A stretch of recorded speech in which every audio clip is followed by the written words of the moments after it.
الحمد لله وأفضل الصلاة وأتم التسليم على الصادق الوعد الأمين سيدنا ونبينا محمد وعلى آله وأصحابه ومن تمسك بسنته إلى يوم الدين. اللهم لا علم لنا إلا ما علمتنا إنك أنت العليم الحكيم. اللهم علمنا ما ينفعنا وانفعنا بما علمتنا وذكرنا ما نسينا وتب علينا ولوالدينا ولسائر المسلمين في كل مكان. اللهم زدنا العلم اللهم زدنا العلم وزدنا العلم والتقى واجعلنا ممن يستمعون القول فيتبعون أحسنه. أحبتي في الدين، نحمد الله سبحانه وتعالى ونشكر بأننا نجتمع لمرضاة الله سبحانه وتعالى لنزداد إيماننا، وهيا بنا نستمع جميعا لمرضاة الله سبحانه وتعالى حتى نزداد إيماننا وعلمنا، ونسأل الله سبحانه وتعالى أن يبارك لنا في هذا اللقاء. لك الحمد ولك الشكر كله يا أرحم الراحمين. أما بعد، السلام عليكم ورحمة الله وبركاته. Mga kapatid sa Islam at sa lahat ng ating mga taga-subaybay at pangkasalukuyang nanunood at manunood pa lang sa video na ito. Ito po ay ang tatlong bahagi ng ating kwento patungkol kay Propeta Adam alayhi salatu wasalam. O si Propeta Adan alayhi salatu wasalam, na kung saan nakuha na natin nung nakalipas na 2 linggo. At ngayon po, insyaAllah, dito magtatapos ang kwento patungkol sa kanya, dahil dito natin matutunghayan yung pagkamatay ni Propeta Adan alayhi salatu wasalam at ano yung nangyari sa kanya noong siya ay nakalabas sa paraiso kasama ang kanyang asawa na si Hawa, at ano ang nangyari sa kanilang pamumuhay dito sa mundong ibabaw na ito. Lahat tayo, Kristiyano, Hudyo, mga Muslim, lahat ng tao, alam natin na si Adan alayhi salatu wasalam, Abul Bashar. Ito yung ama ng lahat ng sangkatauhan. Nanggaling tayo lahat sa kanya. At alam natin, natunghayan natin ang kwento patungkol sa kanya noong mga nauna na siya ay galing dito sa lupa, at hindi lang kinuha dito sa kalupaan na isa lang ang parte ng lupa dito sa mundo, datapwat lahat ng lupain sa mundo ay hinago dito, kinuha ang pagkalika sa kanya. Kaya tayo bilang tao, may maputi, may maitim, may kulay dilaw, kayumanggi, may marupok, may mahina, may matigas, may sakim, may mabuti, may masama. Dahil yan ang pagkalika sa atin na galing tayo sa lupa na kung saan iba-iba ang mga pag-uugali at kulay ng ating pinanggalingan. Alhamdulillah, bago natin ito simulan, alhamdulillah, I would like to congratulate you, bro, sa pagtanggap sa Islam, kapatid, dahil sa, anong pangalan mo? Jay. Jay, itong relihiyon na ito na pinasukan mo, ang siyang tunay na relihiyon ng lahat ng mga propeta, relihiyon na tanging tatanggapin ng Allah sa atin sa araw ng paghukom, relihiyon na kung saan dito nakasalalay at dito ang lahat ng panuntunan ng buhay natin dito sa mundo ay uri ng pagsamba sa Allah subhanahu wa ta'ala. Mapalad ka, magpasalamat ka sa Allah, isabuhay mo ang Islam at dapat mong pag-aralan ng Islam. Dahil ang Muslim na walang kaalaman sa kanyang relihiyong Islam ay katulad ito ng isang tao na siya ay nagiging pariwara, na wala siyang magawa kundi minsan sundan ang kanyang sarili, pagsunod kay Satanas. So sayang ang buhay natin sa mundong ito na kung saan tayo ay Muslim na kailangan inaatasan tayo sa hadith ni Propeta sallallahu alaihi wasallam na nabanggit kanina ng kapatid natin na kailangan natin pag-aralan ang ating relihiyong Islam para tayo ay mapalapit sa Allah, para tayo ay patawarin sa ating mga kasalanan, para madagdagan ang ating kaalaman, para tayo ay malaman natin kung ano ang tunay na layunin natin, bakit tayo nilikha dito sa mundo, at para hindi tayo maligaw at maudyok ni Satanas. Dahil alam natin dito, natunghayan natin ng mga nakalimpas na ating pagpapaliwanag na si Satanas ang siyang tunay nating kalaban. At siya rin ang tunay na kung saan tayo ay ililigaw niya. Walang tigil si Satanas na panlilinlang at paglilikaw sa mga tao hanggang sa araw ng paghukom bago magbunaw ang mundo. Kaya tayo, alam natin na siya ang ating kalaban. Dapat natin alamin kung ano ang mga dapat nating paano siya labanan, paano siya nating iwasan, dahil ito ang kasangkapan natin sa buhay natin, ang kaalaman na ito sa Islam. Ngayon mga kapatid, ay dadako tayo ngayon, kapatid na Yahya, doon sa noong sila ay naibaba na dito sa lupa. Palagay niyo, saang lupa sila napunta dito sa kalupaan sa mundo? Ihbitu minha jami'a, sabi ng Allah, magsilabas kayo rito sa paraisong ito. Dahil naging suwail kayo, hindi kayo sumunod sa akin, na huwag kayong lumapit sa punong inoto at kayo ay lumapit, kapatid na Abdullah, kinain nyo pa ang uri ng bunga ng prutas na kung ano ang nandito, at natunghayan natin si Adan ay nakain din niya, pero hindi niya nalunok dahil may natira dito. At hanggang dito lamang sa kanyang lalamunan. Kaya ang mga kalalakihan, tinatawag na mayroon tayong apples Adam. Ikaw ba, Muhammad, Mustafa, mayroon ka dito? Siguraduhin mo lang mayroon yan. Dahil pag hindi. Di ba? Oh. Ang mga kababaihan, dahil sa pagkain nila sa prutas na ito, ay sila ay nadarat na ng buwan-buwan. Bisita, yung dugo na dumarating sa kanila. Isa yung dahil nakain nila ang prutas na ito sa paraiso. At sila naman ay humingi ng kapatawaran sa Allah. Fataba alayhima. At sila ay pinatawad ng Allah. Rabbana innana zalamna anfusana wa illam taghfir lana wa tarhamna lanakunanna minal khasirin. Ya Allah, kami ay tunay na dalinlang namin ang sarili namin. At kung ikaw ay hindi magpapatawad at magbibigay ng habag, awa sa amin, ay kami ay patuloy na walang habag at patuloy na kami ay walang magpapatawad maliban sa kapatawaran mo. At sila ay pinatawad ng Allah subhanahu wa ta'ala. Tayo mga kapatid nagkakasala, pero wag mawalan ng pag-asa. Mahal ng Allah ang sinong nagkakasala na nagbabalik loob sa Kanya. So ngayon, ang tanong ko, saan ba sila dito napunta sa mundo? Sa Hipotamia. Hipotamia? Sa Mesopotamia. Anong dalil mo na sila ay napunta sa Mesopotamia, the old name of Iraq? Ano yan? Kathang isip yan? O mayroon kang pagbabasihan? May kapatid akong nakapag-aral sa university din. Sarili lang, yun lang. Sa Mesopotamia, sa Iraq. Kayo ba ay sang-ayon doon, mga madlang people? Sang-ayon ba kayo sa sinabi ng kapatid natin? Mesopotamia? Sa Iraq nga, old name of, yan yung Babylonia.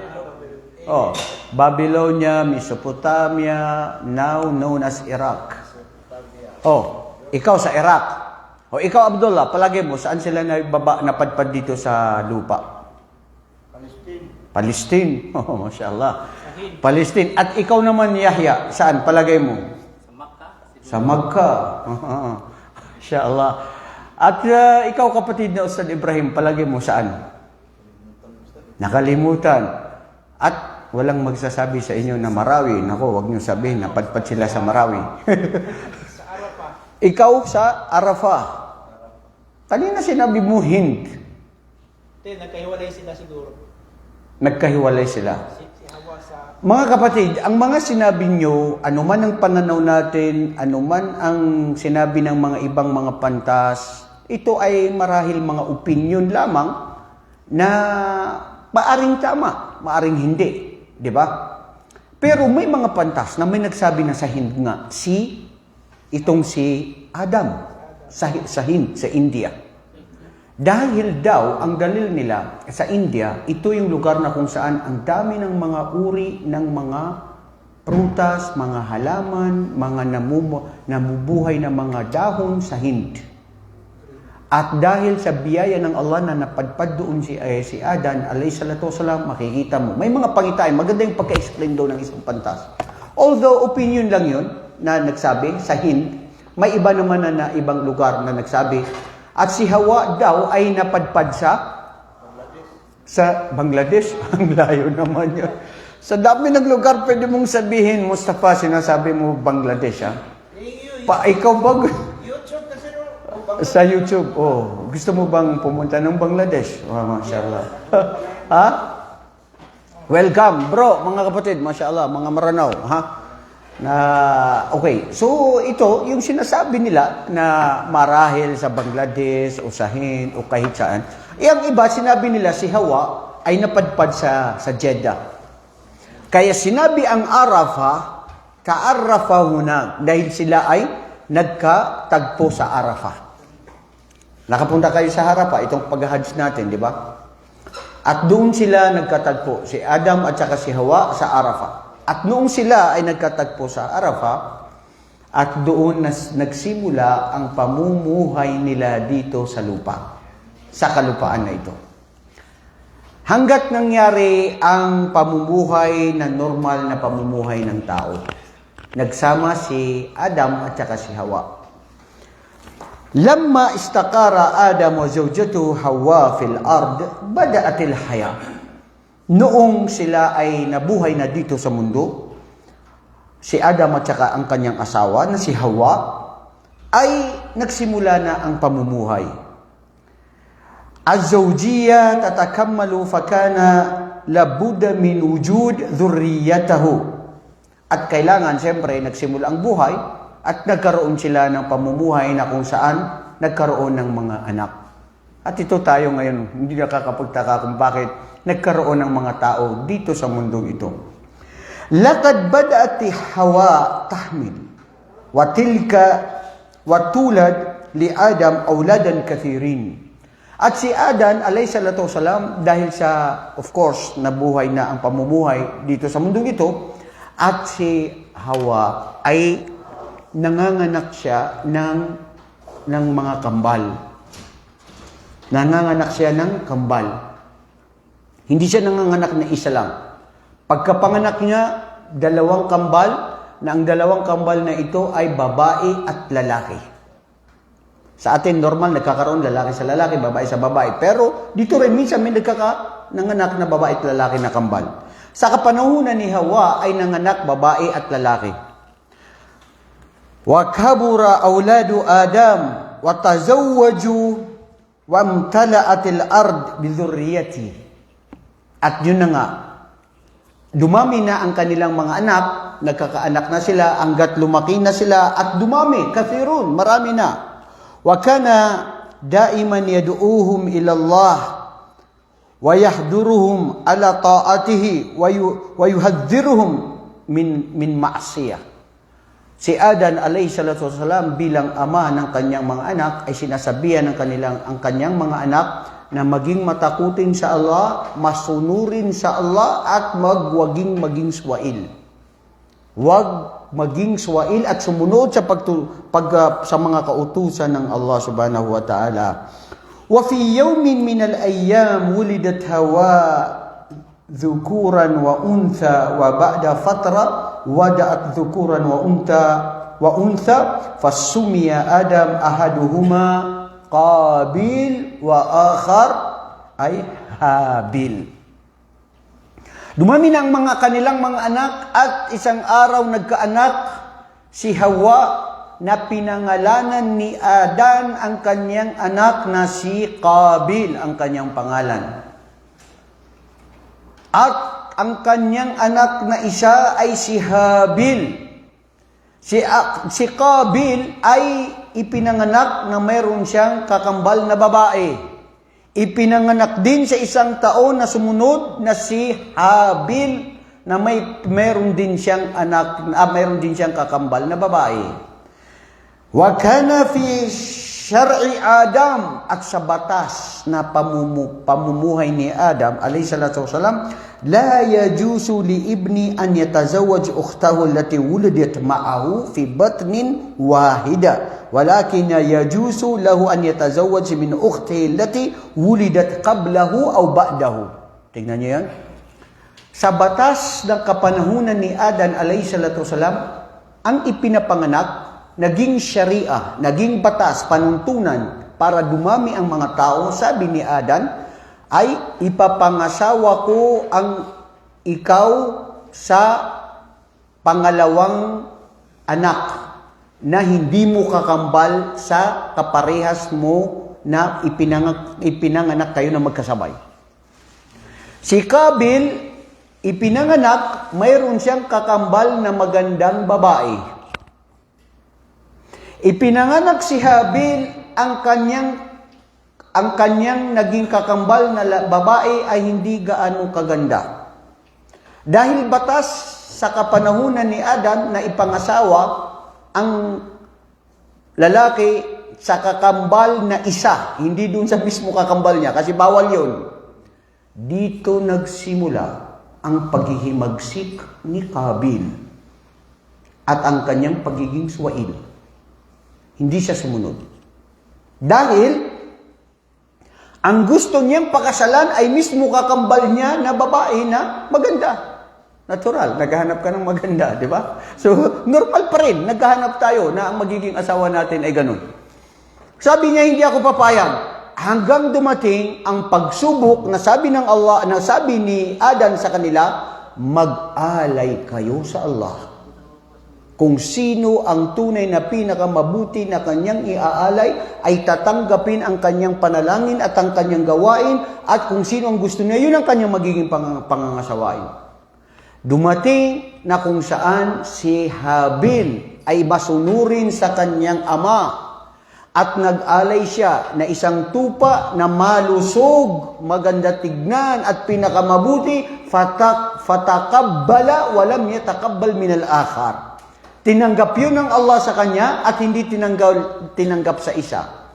Una, paano daw? May bumaba na apoy mula sa langit at nakain o nawala itong tupa na ito. At kung ano yung natira, yun ay hindi tinanggap. At yun ang inalay ni Kabil. Ang inalay niya ay isang payat, may sakit, pangit na uri ng pag-aalay, at hindi siya nag-ijtihad. Hindi siya gumawa ng, kasi mga kapatid, sa Islam, dapat tayo na sundin kung anong sinabi ni Propeta Muhammad sallallahu alaihi wasallam. Inna Allaha yuhibbul abda idha amila amalan ay yutqina. Si Allah, mahal niya ang kanyang alipin pag ito ay may ginawang mabuti, lalo na pagsamba sa Allah o trabaho na pinagbubutihan niya. Hindi yung, alimbawa, magdasal ka lang, importante na nakapagdasal. Mag-ablution, importante nakapag-ablution. No, bro. Husayan mo. Mabuti ang pag-ablution mo. Baka nag-ablution ka, pati yung dito, hindi siya nabasa. Kasi importante, sabi ni Ustad, nakapag-ablution. No, hindi ko yun sinabi. Husayan mo ang pag-ablution mo, bro. Magdasal ka ng taimtim na may khusyu, na may takot sa Allah subhanahu wa ta'ala. Hindi yung basta magdasal ka lang. Magtrabaho ka na dumating sa tamang oras. Gawin mo ang trabaho mo na pinakamahusay at pinakamabuti dahil ito ay isang uri ng pagsamba sa Allah subhanahu wa ta'ala. Mag-hajj kayo, mag-umrah kayo na pinakamamabuti na dapat niyong gawin. Hindi yung basta lang nagagawin ninyo. So yun, si Kabil, nag-alay siya, hindi tinanggap ng Allah subhanahu wa ta'ala. Kaya dumating na kung saan sinabi ni Adam alayhi salatu wasalam na ang pakakasalan mo ay yung kapatid ni Habil. Naghimagsik at hindi siya pumayag. Hanggang dumating ang pagkakataon na nagkaroon siya ng pagbabanta sa kanyang kapatid. Sino ang kanyang kapatid na si Habil na kanyang papaslangin? Sabi ng Allah subhanahu wa ta'ala sa suratul Ma'idah, al-ayat 27 to 28. A'udhu billahi minasyaitanir rajim. Watlu alayhim naba'a ibna Adam bilhaq idh qarraba qurbanan fatuqabbila min ahadihima wa lam yataqabbal min al-akhar. Qala la'aqtulannak. Qala innama yataqabbalu Allahu min al-muttaqin. Allahu akbar. Banggitin sa kanila, O Muhammad, ang kwento na katotohanan na naganap sa pag-aalay ng mga anak ni Adan alayhi salatu wasalam, na tinanggap yung pag-aalay ng isa at yung isa ay hindi tinanggap. Hanggat sabihin niya sa kanyang kapatid na ikaw ay papaslangin ko, papatayin ko. At sinabi ng kanyang kapatid, Qala innama yatakabbalu Allahu minal muttaqin. Ang tatanggapin lang ng Allah na pag-aalay ang mabuting gawain ay ang sila na tunay na may pagkadalisay at takot sa Diyos, sa Allah subhanahu wa ta'ala. Yun nga mga kapatid, pinatay niya ang kanyang kapatid na sino? Sino pinatay niya? Si Habil. Pinatay nino? Ni Qabil. Sa isang riwaya, pinatay niya sa pamamagitan ng bato na ipinukpok sa kanyang ulo. Isang riwaya yun. Yung iba rin ang riwaya na pagkaano niya, sabi, inulog ito sa isang bangin. Yung iba rin ang pagkasabi, pero Allahu alam, importante kung paano niya ito napaslang niya ang kanyang kapatid. Bakit niya napaslang, napatay? Dahil sa, Dahil sa selos, dahil sa inggit. Dapat ingatan natin mga kapatid ang inggit at ang selos na ito. Nasakit ng puso natin. Dahil ang bawat isa nito meron ito. Naniniwala kayo? Hindi. Sino ang walang inggit sa inyo? Itaas ang kamay. Wala. Lahat meron. Nainggit kay. Marupok kay. Mahina kay. Nandyan yan sa puso mo na mayroon kang inggit. Sabi sa hadith ni Propeta sallallahu alaihi wasallam, iyakumul hasad. Katakutan ninyo at iwasan ninyo ang pagkainggit. Dahil ang pagkainggit na ito ay katulad dito na ang mga mabubuti niyong gawain ay nasusunog niya at nawawala. Sa katulad ng isang apoy na sinusunog niya ang isang kahoy. Nawawala ang mga mabubuti mong gawain dahil sa inggit at selos na yan. At dahil doon, papatayin mo ang kapatid mo. Dito mismo, natungayan. At ilan dito mga kapatid, sa kapanahunan natin ngayon, binaril niya ang kapatid niya dahil sa selos. Galit at puot. So ano yun? Nagpapatunay na history repeats itself. Hindi na bago. Nangyari na ito sa mga anak ni Adan, alayhi salatu wasalam. At doong napatay niya ang kanyang kapatid, subhanallah, ang nakakahiya dito mga kapatid, ay hindi niya alam kung paano niya ilibing ang kanyang kapatid. Napatay niya ang kapatid niya. Nakita niya, nagtaka siya. Hindi niya alam ano ang gagawin niya. Kung paano niya ilibing ang kanyang kapatid. Hanggat dumating ang wahi mula sa Allah subhanahu wa ta'ala na nakita ni Qabil na ang isang ibon na pinatay niya ang kanyang kapwang ibon. At nung napatay niya ito, sa pamamagitan nito, inilibing niya ang ibon na ito sa pamamagitan ng kanyang tuka na pagbubungkal ng lupa at itinapon niya ang kanyang kapwang ibon. At sabi niya sa kanyang sarili, ganito rin pala dapat kung paano ko ilibing. Qala ya waylata a'ajaztu an akuna mithla hadha al-ghurab fa'uwariya sawata akhi fa asbaha minan nadimin. Nagsisi siya, mga kapatid. Sabi niya sa aking kasawiang palad sa aking sarili, paano ko nagawa ito? Napatay ko at napaslang ko ang kapatid ko. Laging pagsisisi sa huli. Ako ba ay magiging katulad nito? Itong isang hayop na ito, na isang ibon. Na kung paano niya inilibing ang kanyang kapatid. At siya ay kasama sa mga nagsisi sa kanyang nagawa. Nung nangyari ito mga kapatid, nangyari ang sinasabi na hindi niya matanggap sa pagkapaslang ng kanyang kapatid dahil lamang sa selos as galit na ito. Na napatay niya ang kanyang kapatid sa pamamagitan nito. Allahu Akbar. Dito makikita natin na unang kasalanan na nangyari na nandoon pa lang sila sa paraiso ay ano?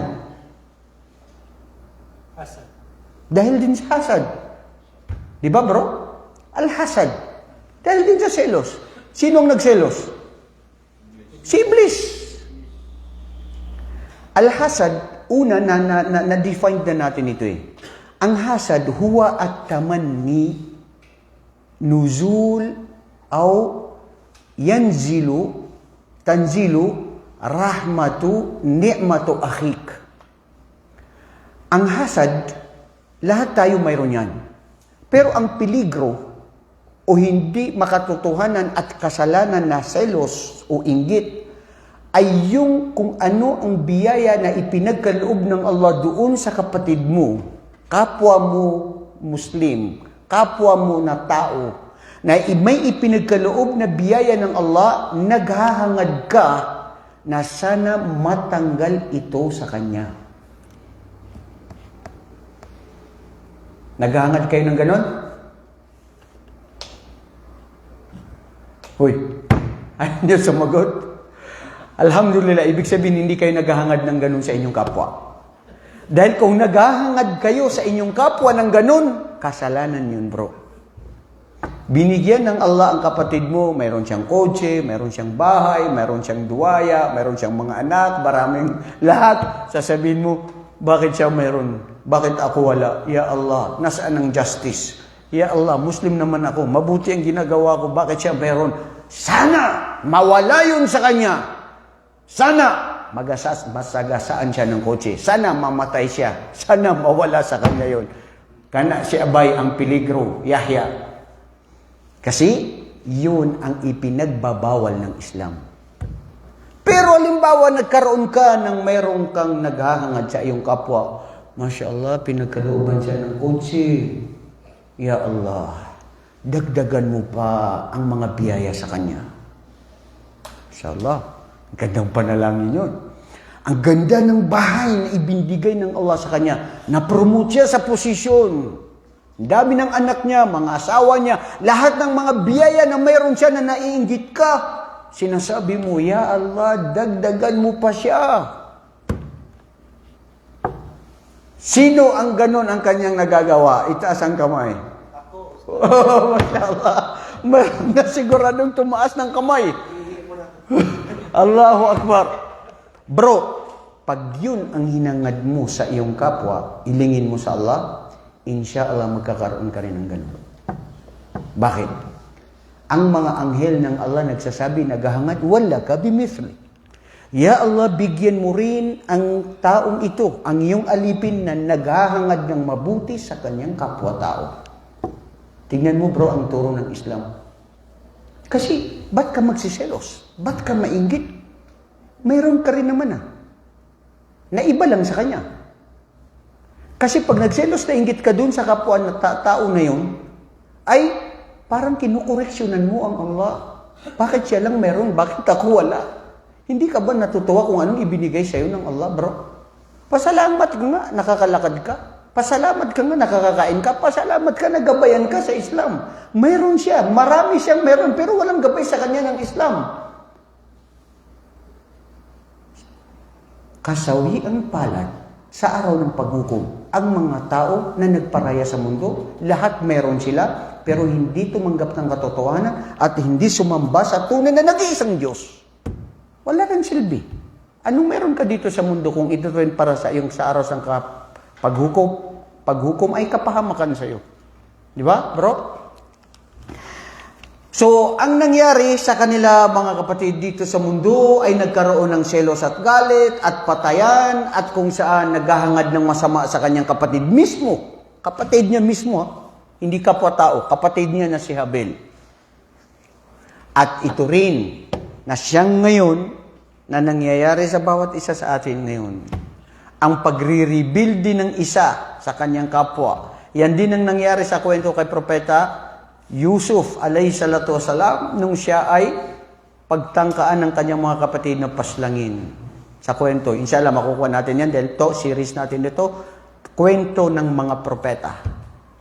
Tapusin natin itong dito kay Adan alayhi salatu wasalam. Ngayon, paano at ano ang nangyari sa kamatayan ni Adan alayhi salatu wasalam? Dahil lang lahat ng tao mamamatay. Lahat ng tao mamamatay, dadaan ng kamatayan. Sino ang hindi namatay hanggang ngayon?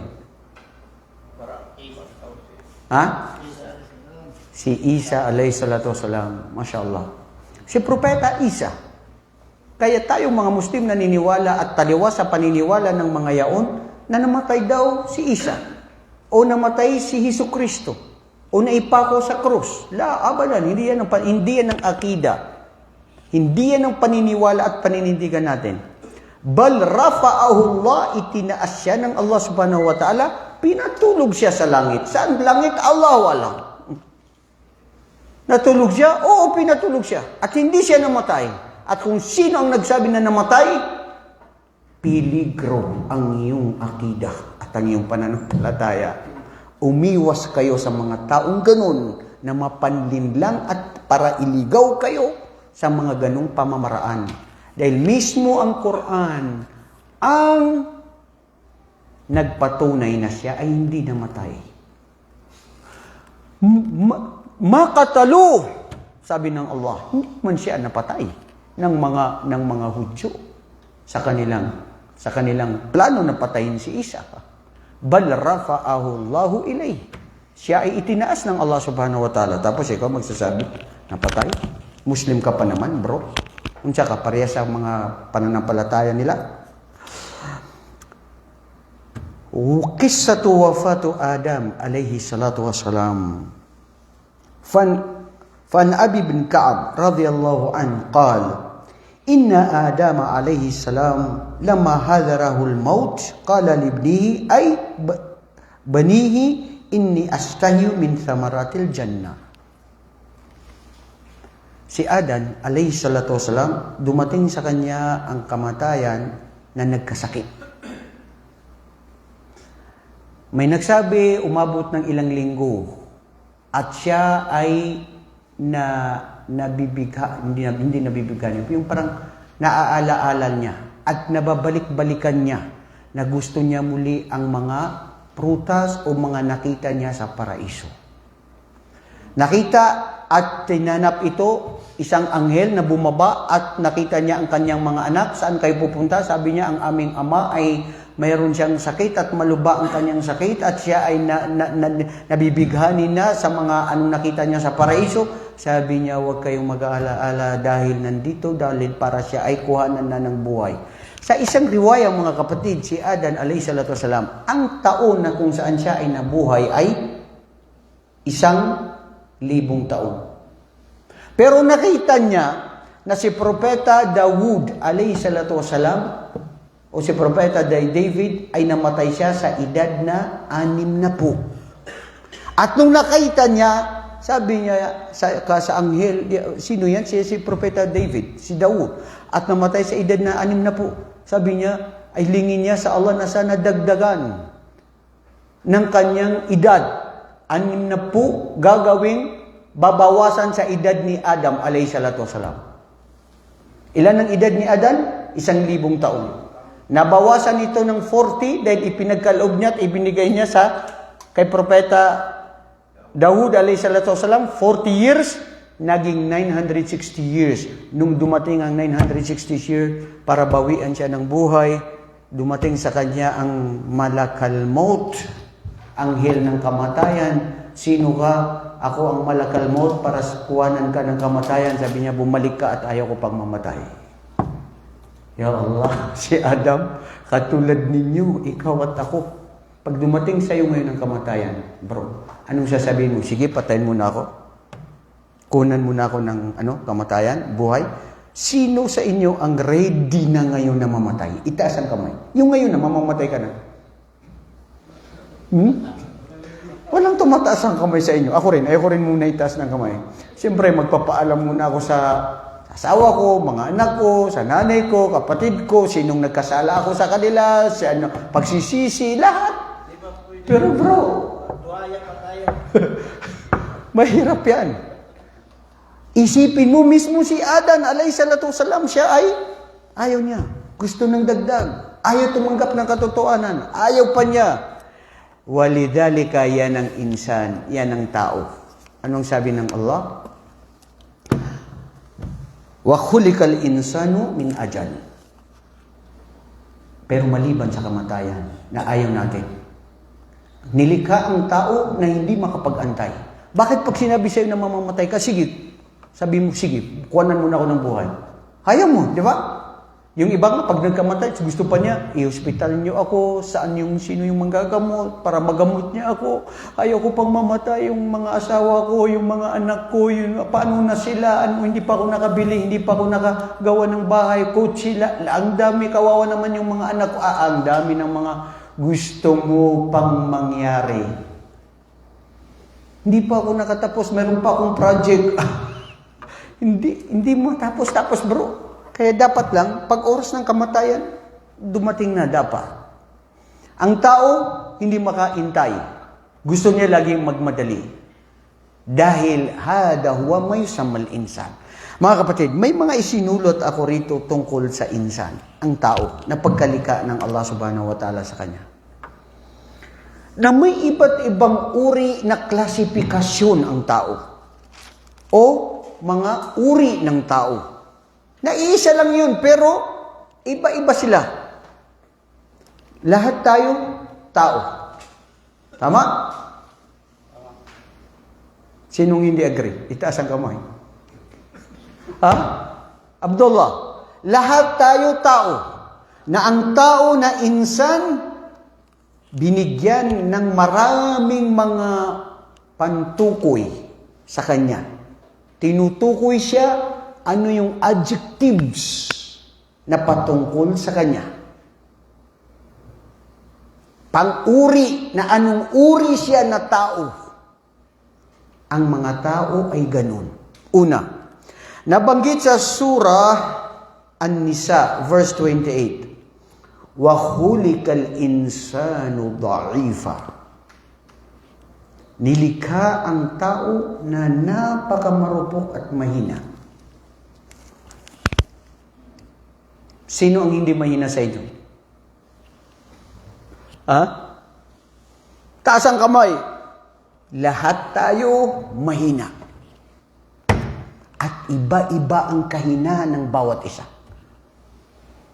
Ito mahina sa babae. Kilala ko to, mahina sa babae. Ito, mahina ito sa pera. Ito, mahina sa kapangyarihan. Ito, mahina ito, madali magalit. Kunting marinig lang. Suko na, gyapon. Kalma lang bay. Ito, kahit anong marinig niya, okay lang. Iba-iba. Pero anong saan ang kahinaan? Nakuha niyo na natunghayan natin yung unang kwento sa part 1 ni Adan, alayhi salatu wasalam. Siya, nung nalikha ng Allah, sa loob ng 40 taon, wala siyang kaluluwa, walang espiritu pa sa kanya. Nandyan lang siya. Alam, bakit yun ang gusto ng Allah? Si Iblis, si Satanas, kana yatufu wa yatiqu ilay. Siya ay umiikot-ikot, pinagmamasdan, tinitignan. Nakita pa niya yung tiyan ni Adan, ginanyan niya pa yung tiyan niya. May tunog. Tumutunog yung tiyan. Ibig sabihin, kung may tunog, may nilalabasan nito at may pinapasukan. Tinunghayan niya, pinasukan niya. Nung napasukan niya si Adan at siya rin ay lumabas. Kaya hindi ito pabago na may mga tao na sinasaniban na pinapasukan ni Iblis, ni Satanas. May nakita kayo ng mga taong sinasaniban? Yun. Pasukan ng mga jinn. Sabi niya, ito lang ang ginawa ng Allah na may panglabas, panloob, mahina, napakarupok, at kung ako'y pagbibigyan na pagkakataon, napakadali ko siyang linlangin. Napakadali ko siyang ilayo sa Allah.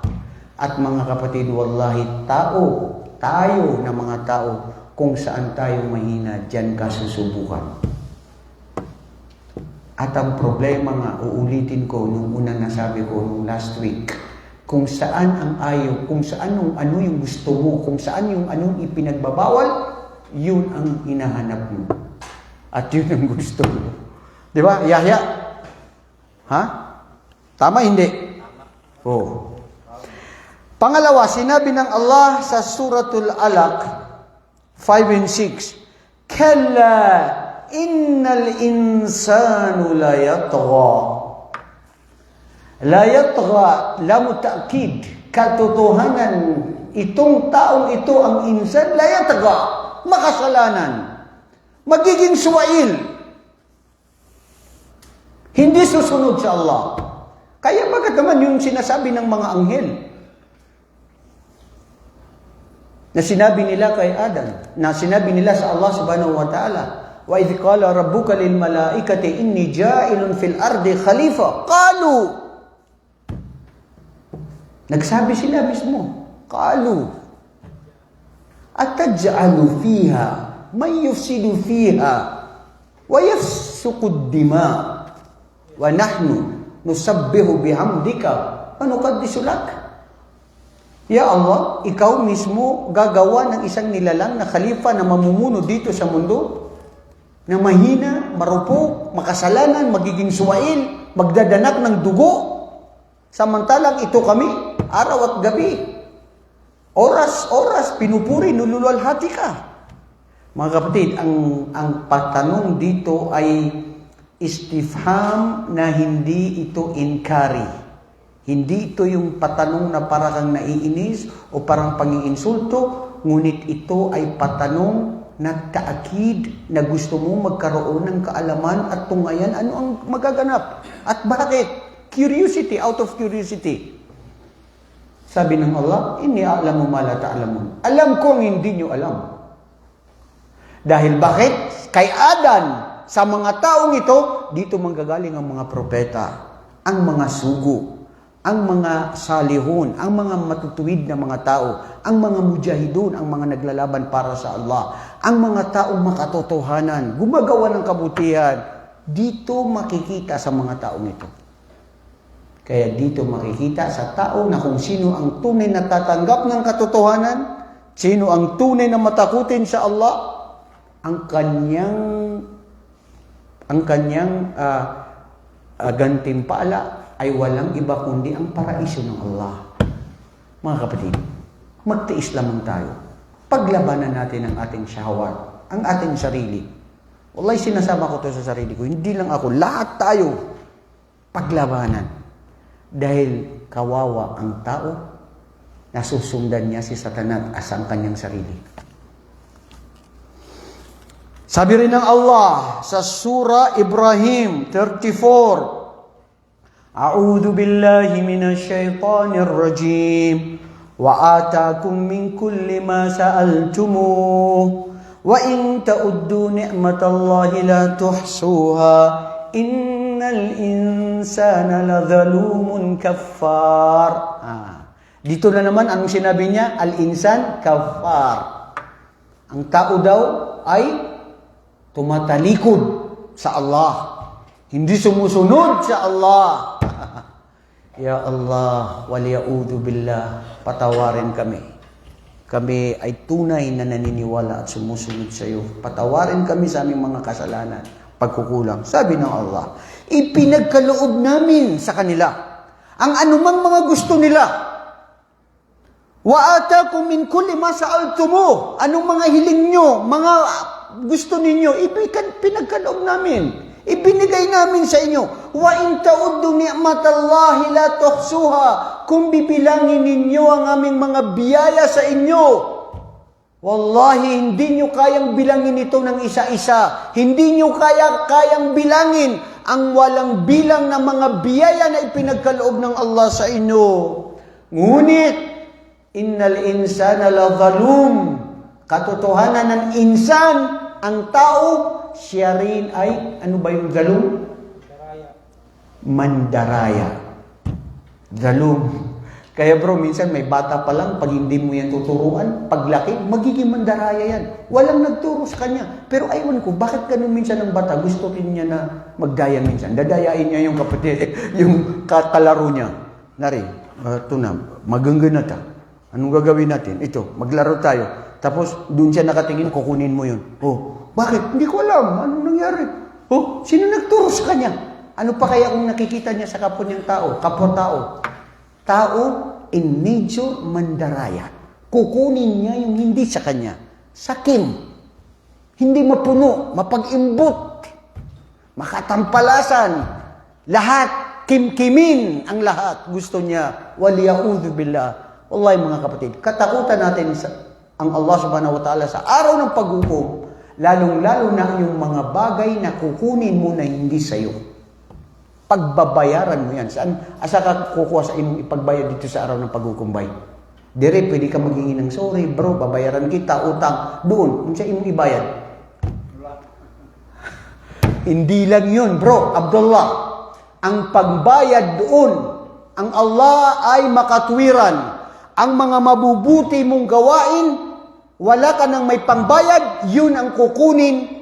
Babawasan ng mga mabuti mong gawain, ibibigay doon sa tao na nilinlang mo at kinuha mo ang kanyang mga karapatan. Unsay matera sa imo, puso'y nagihapon kabay, nahurot na tanan. Hadha huwal muflis. Yan yung tao na lugi sa araw ng paghukom, na nag-aasam-asam na marami siyang nagawang kabutihan, nagsasala, nag-uumra, nag-hajj, nag-aayuno, lahat ng mabuti ginagawa niya. Pero sa araw ng paghukom, may dun sa tiga Maguindanao. Naiper. Anong naiper? Wala na. Nahurot na tanan. Naipamayad niya doon. Mga kapatid, ang tao, makasalanan. Marupok. Mahina. Mapanlilang. Swail. Kaya dito rin, di ba? Kanina, nabanggit yun kanina ni Ustad Ibrahim.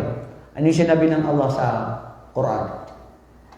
وَأَمَّا الْإِنسَانُ إِذَا مَبْتَلَاهُ فَقَدَرَ عَلَيْهِ رِزْقَهُ فَيَقُولُ رَبِّي أَكْرَمَنِ وَأَمَّا إِذَا مَبْتَلَاهُ فَقَدَرَ عَلَيْهِ رِزْقَهُ فَيَقُولُ رَبِّي أَهَانَنِ. Tignan mong tao, dinaswatan nagari.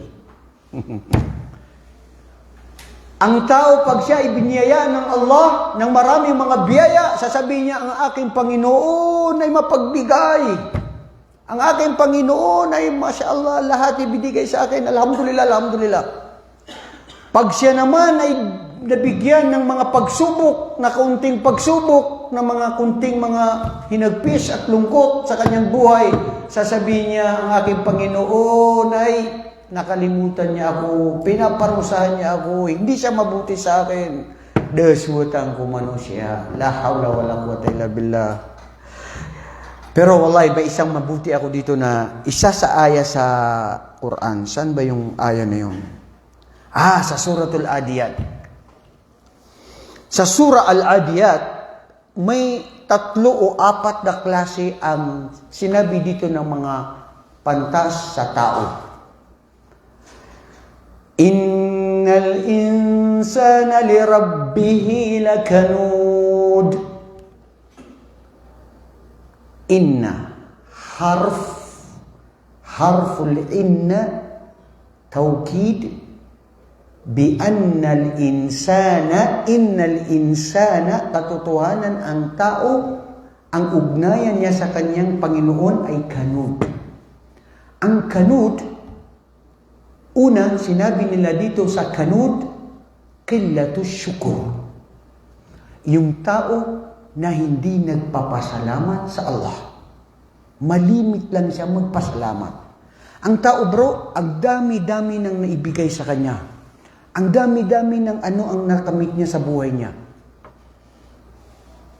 Nakapunta doon, nakabili ng ganito, nagkaroon ng mga anak, tatapos ang kanyang mga anak, lahat meron siya. Isang pagsubok lang na dumating sa kanya, na wala na at hindi na niya maalala ang mga biyaya na ipinagkaloob ng Allah sa kanya. Dahil, nandun siya nakafocus doon sa anong pahirap at pagsubok na sa kanya. Ang tunong-tunong, manusia adika swat. Dahil naswatan ko manusia adika. Laging nagkukoreksyon sa kanyang sarili. Pero, kung kung tutunghayan mo, ang dami-dami. Samantalang Allah subhanahu wa ta'ala nagsabi sa Quran, wa amma bi ni'mati rabbika fahaddith. At anumang mga biyaya sa iyo ng Allah, ikwento ito at sabihin ito. Tao na binigyan ng mga millions, maraming pera. Bro, pautang bro. Alam mo bro, tulungan natin yung kapatid natin. Wala ko bro. Kawawa. Ang hirap ng buhay ngayon. Yung sweldo nga namin, hindi pa naibigay ngayon yung sweldo namin. Ang lit-lit ng sweldo ko. Hindi na ako dyan magbibigay. Pero ang dami ng pera niya. Ang dami ng biyaya ng Allah sa kanya. Pero itinatago niya. Kumipo, sakim. Ayaw niya banggitin ang mga biyaya ng Allah sa kanya. Itinatago niya. Ang tao, ganun. Anong lahat ng meron ka, titignan mo lang kung ano yung marupok na maano sa'yo. Lahat ibinigay sa'yo. Kukumustahin mo, bro, kumusta ka? Bro, subhanallah, ang hirap ng trabaho ko. Ano? Grabe ang trabaho ko. Naglagi ako ng papawis. Lagi ako pinapagalitan. Lagi ako ganyan. Samantala, nung hindi nakaalis, sana makapagtrabaho ako. Sana makakuha ko ng trabaho ko. Are, pag-abroad ka, uway, kagagangat. Nakipiat ko nga galibak. Piya ka pamatol sa mga ato. Gagawin ko yun para lang makapag-abroad. Nakapag-abroad, hindi pa nga siya nakikita ng araw, sinisinaga ng araw. Grabe yung, dito gari bang lali siya, ubayan, matang, matong, nasuntunakan siya dito. Bakit? Bakit mo susuntukin? Nainis ako sa kanya eh. Nainis ako sa mukha niya. Astaghfirullah. La hawla wa la quwwata illa billah. Nasaan tayo bro sa biyaya ng Allah? Na kung bibilangin natin, hindi natin kayang bilangin ito. Kanud. Pangalawa, ang kanud ay yung tao na suwail sa Allah. Makasalanan sa Allah. Ipinagkaloob na ng Allah sa iyo ang lahat. Pero wala ka pa rin utang na loob sa Allah. Susuwail ka pa rin sa Kanya. Hindi ka pa rin susunod sa Kanya. Tignan yun, ang dami ng mga uri na classification. Mga kapatid, ang pinag-uusapan na natin ngayon dito sa sarili natin. Makasalanan ka pa. Pangalawa, ang kanud, ibig sabihin, hindi makontento. Ibinigay ang lahat sa Kanya, pero sabi niya, kulang pa rin yan. Ang pang-apat na sinabi nila sa kanud, ay yukhawifu aw tu'adhibuhu aw tudhakiruhu. Kailangan palalahanan mo ang tao. O siya ay bigyan ng parusa. O siya ay dapat takutin. Dahil pag hindi, anong gagawin niya? Hindi kanya susundan. Bro, alimbawa, very simple example. Na-experience ko kasi ito eh. Marami tayong minsan na, Masya Allah, natutulungan, Ya Allah, biyayaan kami ng kantimpala doon. Minsan, tao, mag-abroad ka, day. Kaya ganahan ko mag-abroad, bisa kung sa'yo trabaho. Kahit sino sa atin, ganun. Lahat gagawin. Pag nakapagtrabaho daw dito, lahat gagawin. Halimbawa, ikaw, driver. Pinatrabaho mo. Unang saik. Yung mga anak ko, puntan mo sa madrasa. Mudir, ana taaban na liyaw, harara syadid. Sakit ang ulo ko, fi mukhtaban. Sabi ng mudir mo, sige, maunawaan kita.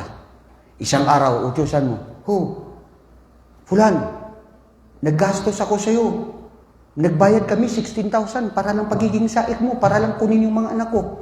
Bilhin mo nga ako ng doon, huwag mo muna pasundin yung mga anak ko doon. Alam mo, kumain ako kagabi ng laban. Ayawan ko yung laban na ininom ko. Sumakit ang tiyan ko. Hindi ko makayan. Nagbigay na naman ng rason. Hindi na nasunod yung mudir niya. Pangatlo lang naman siyang araw. Anong trabaho? Punta ka doon. Si madam mo, malilate siya sa trabaho. Sabi niya, sandali lang.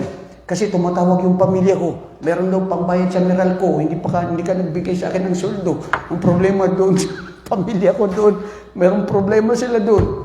Bro, ikaw, tao, kung yun ang magiging trabahador mo sa bahay mo, lahat ng iutos mo magre-reklamo, hindi susunod.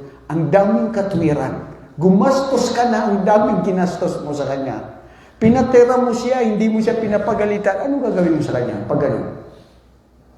Ha? Anong gagawin mo? Halas! Roh! Puno na ako, bahay sa imo, bahay. Ayaw na ako madungog ang mga katwiran mo. Ang tao, pag hindi mo yan parusahan, wala. Hindi siya magkakaroon ng aral sa buhay niya. Ang anak mo, payo ka lang ng payo. Hindi ka pinapakinggan. Walang ipik ang payo mo. Pukpukin mo. Are, pagalitan mo. Batayan ka sa makaysa kung pwede. minsan may parusa sa tao. Si Ali radhiyallahu anhu, minsan nakita niya ang isang babae sa Ahlul Iraq. Pinapalo daw niya yung kanyang kamelyo. Aalis. Pag hindi niya pinalo, tatamad-tamad yung kamelyo, ayaw maglakad. Papaluin na naman niya, aalis. Ganun din. Paulit-ulit. Nagsawa ng babae. Innaka lakanud. Sabi niya, innaka lakanud. Nung narinig daw ni Ali, nagpasalamat si Ali radhiyallahu anhu. Ya amatallah, kalugdan ka ng Allah o babae na taga-Iraq. Wallahi, nung narinig ko yan sa'yo na innaka lakanud, ngayon ko lang naalaala ang sinabi ng Allah sa Quran. Innal insana lirabbihi lakanud. Katotohanan, ang tao sa kanyang alipin ay kanud. Kung hindi mo yan parusahan, hindi mo yan palalahanan, hindi siya gagalaw. Ang tao, ganun. Diba bro? Wallahi, kung wala ang batas ng Islam, lahat gagawin natin, pagbabawal. Gusto mo subukan. Pero natatakot tayo sa batas ng Allah, dapat lang natin patutuhanan ng ating sarili, nakatakutan natin ano yung mga bagay na dapat nating pagtuunan ng pansin. So mga kapatid, yan ang insan, innal insana lirabbihi lakanud. Sabi din ng Allah sa suratul Infitar, A'udhu billahi minasyaitanir rajim. Ya ayyuhal insanu ma gharraka birabbikal karim. O ikaw na tao sa iyong Panginoon, ano ang nagpanlinlang sa iyo na naging suwail ka sa iyong Panginoon na mapagbigay? Ibinigay na sa iyo ng Allah ang lahat. Ang tubig, ang araw, ang magandang pangangatawan, ang magandang pagmumuka, hanggang magandang pag-iisip. Bakit pa rin ikaw tumatalikod sa katotohanan at hindi sumusunod sa Allah subhanahu wa ta'ala? Mga kapatid, alhamdulillah, dito nagtapos ang tungkol sa pagkamatay ni Adan alayhisalatu wasalam. Ang nangyari sa kanya, inilibing daw ito ng anghel. Nung nailibing, nakita ito ng kanyang mga anak at sinabi, hada huwa sunnatu fi fitra fi hadal qaum. At yan ang pagpapalibing sa mga anak ni Adan, na kayo ay nagaling sa lupa at dapat bumalik sa lupa. Pag namatay ang kahit sino, Muslim, Kristiyano, kahit sino ka man, dapat ibalik sa lupa na ilibing sa lupa. Taliwas sa mga nakikita natin ngayon na hindi sila inililibing, sinusunog pa sila, at yung iba pa iginagawa ng mga anumang mga monumento na hindi na ilibing sa lupa. Taliwas yan sa turo ng Islam, dahil ang tao pag namatay, karapatan niya na dapat ilibing siya sa lupa. Kung saan tayo, doon tayo nanggaling. Alhamdulillah, sana napulutan at maraming aral na napulot natin dito sa kwento ni Propeta Adan alayhisalatu wasalam. Bilang panghuli mga kapatid, ano ang mga aral na nakuha natin dito? Sa aral, durus, al-mustafada min al-qissa al-Adam alayhisalatu wasalam, innal haya kulluha ta'ab wa kabad wa mashaqqa. Katotohanan, ang buhay dito sa mundo, ito ay